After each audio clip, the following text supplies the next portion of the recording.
Hello friends, வாங்க இந்த வீடியோவில் என்ன பார்க்க போகிறோன்னா, புதுசாக நான் வந்து ஒரு 1000 ரூபா நாணயம் வாங்கியிருக்கேன். இப்போ பார்த்தீங்கன்னா நாணயங்களில் ₹1, ₹5, ₹10, ₹50 அப்படின்னு ₹100 அந்த மாதிரி டினாமினேஷன் உள்ள நாணயங்கள்லாம் இருக்கும்.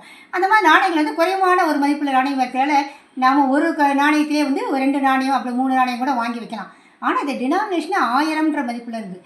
அதனால் இந்த நாணயத்தை வந்து விலையும் அதிகமாக இருக்கிறதுனால சுத்தமான வெள்ளியால், அதாவது 99.9 பியூர்லி சில்வரில் இது நாணயத்தை வந்து அச்சிட்ருக்காங்க. இப்போ மார்க்கெட்டில் சில்வர் ரேட் என்னன்னு உங்களுக்கு தெரியும். அந்த வகையில் இது வந்து 40 கிராம் எடையுள்ள இந்த நாணயம். இந்த நாணயத்தினுடைய மதிப்பு எவ்வளோன்னு நீங்களே கணக்கு போட்டுக்கோங்க. என்னுடைய கலெக்ஷனில் சிலர் சொல்லுவாங்க, என் கலெக்ஷனில் இந்த நாணயம் தான் பெஸ்ட்டு, இதுதான் பெஸ்ட்டுன்னு சொல்லுவாங்க. அந்த வகையில் பார்த்தீங்கன்னா இந்த 1000 ரூபா மதிப்பு இந்த நாணயம் தான் டினாமினேஷன் உள்ள இந்த நாணயம் என்னுடைய கலெக்ஷனில் பெஸ்ட்டாக நான் நினைக்கிறேன். அதனால தான் இந்த நாணயத்தை நான் கஷ்டப்பட்டு இதை நான் வாங்கி என்னுடைய கலெக்ஷனில் சேர்த்து வச்சுருக்கேன். இந்த நாணயம் யாருடைய நினைவாக வெளியிட்டதுன்னு பார்த்தீங்கன்னா, முதலாம் ராஜேந்திர சோழன், அதாவது சோழ மன்னன் அவருடைய நினைவாக இந்த நாணயத்தை இந்திய அரசாங்கம் வெளியிட்டிருக்காங்க. முதலாம் ராஜேந்திர சோழன் யாருன்னு பார்த்தீங்கன்னா, ராஜராஜ சோழன் அவருடைய மகன். ராஜேந்திர சோழன் வந்து சிறந்த சோழ மன்னர்களில் சிறந்த நிர்வாகியாக இருந்தவர்.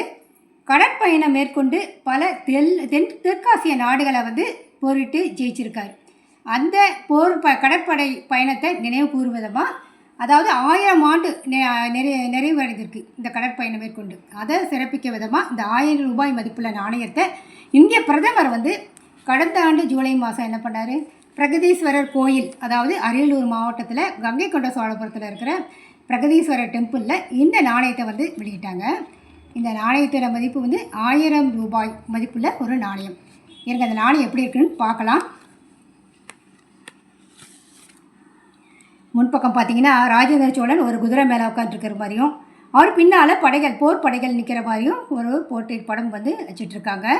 அங்கே பக்கத்தில் பார்த்திங்கன்னா பிரகதீஸ்வரர் கோயில், அவருடைய கங்கை கொண்ட சோழபுரத்தில் இருக்க சோழீஸ்வரர் கோயில் வந்து தெரியும்.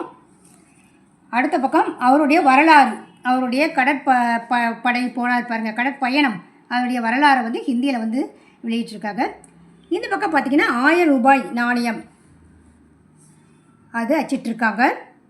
இந்த நாணயம் பார்த்திங்கன்னா மும்பை மின்ட்டில் மட்டும் அச்சிட்டு வெளியிட்டது.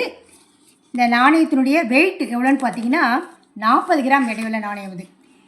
அப்புறம் பியூர்லி சில்வர் மட்டும் உள்ள நாணயம், பியூர் சில்வர் 99.9% சில்வர் உள்ள சில்வரால் செய்யப்பட்ட ஒரு நாணயம் இது.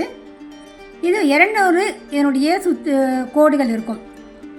40 கிராம் எடை உள்ளது. 44 டயாமீட்டர் சைஸ் பார்த்திங்கன்னா 44 டயம் உள்ள ஒரு நாணயம், பியூர் சில்வர் இது. இந்த நாணயம் பார்த்திங்கன்னா பக்கத்தில் அது கப்பற்படை இருக்கிற மாதிரி கப்பல்கள் நிறைய போட்டிருக்காங்க. அவர் பின்னால் வந்து போர் படைகள் இருக்கிற மாதிரியும், அவர் குதிரையில் போயிட்டுருக்கிற மாதிரியும் இந்த படம் வந்து வச்சிட்ருக்காங்க. முதலாம் ராஜேந்திர சோழன்னு ஹிந்திலையும் ஆங்கிலத்திலையும் எழுத்துக்கள் வந்து அச்சிடப்பட்டிருக்கு. இந்த பக்கம் பார்த்திங்கன்னா ஆங்கிலத்தில் அவருடைய பயணங்களை பற்றிய குறிப்புகளை இங்கே அச்சிட்ருக்காங்க. Naval expedition of emperor Rajendra Chola 1, முதலாம் ராஜேந்திர சோழனுடைய கடற்படை பயணம் அப்படின்னு இந்த காயின்னு அச்சிட்ருக்காங்க. இந்த நாணயம் வந்து ஒரு அரிய வகை நாணயம். இந்த மாதிரி நாணயம்லாம் நீங்களும் வந்து கலெக்ட் பண்ணி வைக்கிறது ரொம்ப ரொம்ப நல்லது.